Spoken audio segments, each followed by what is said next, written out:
पैसे देऊन माझ्या विरुद्ध सोशल मीडियावर राजकीय मोहीम चालवली जात असल्याचा गंभीर आरोप केंद्रीय रस्ते वाहतूक मंत्री नितीन गडकरी यांनी केलाय।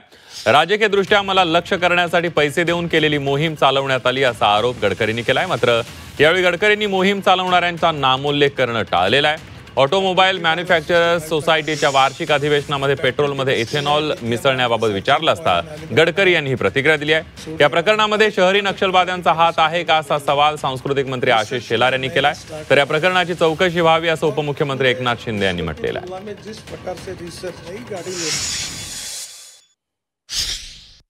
सोशल मीडिया का जो कैंपेन था वो पेड कैंपेन था, वो अगेंस्ट इथेनॉल था और पॉलिटिकली टारगेट मुझे करने के लिए था। अब मैं जवाब दूं तो ये मीडिया वाले आपकी कॉन्फ्रेंस को छोड़कर वही बातें कल छापेंगे। तो मैं इतना ही कहूंगा कि वो जो कुछ था उसमें कोई तथ्य नहीं था, सब बातें क्लियर हुई है। नितीन जी गडकरी यांचं सार्वजनिक आणि राजकीय आयुष्य परिवारासहित हे पराकोटीचं निष्कलंक आहे आणि त्यामुळे त्यांचा परिवार आणि नितीन गडकरीजी यांची आजपर्यंत राजकीय जीवनातली वाटचाल ही पूर्ण निष्कलंक पद्धतीने राहिली आहे, यापुढेही राहणार आहे। ज्यांचे हित,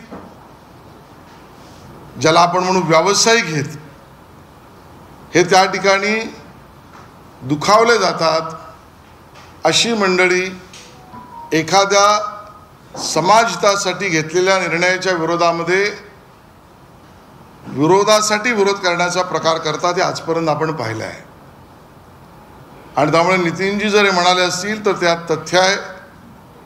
आणि मला तर वाटतंय शहरी नक्षलवादी कुठल्याही हद्दीपर्यंत जाऊ शकतात, त्यांचा यामध्ये काही हात आहे का, हा मला दाट संशय आहे। नितीन गडकरी सांगतात पैसे देऊन माझ्या विरुद्ध सोशल मीडियावर एक कॅम्पेन केलं गेलं इथेनॉलच्या विरोधात। ज्यांनी कॅम्पेन केलं त्यांना त्यांच्यावर कारवाई केली पाहिजे।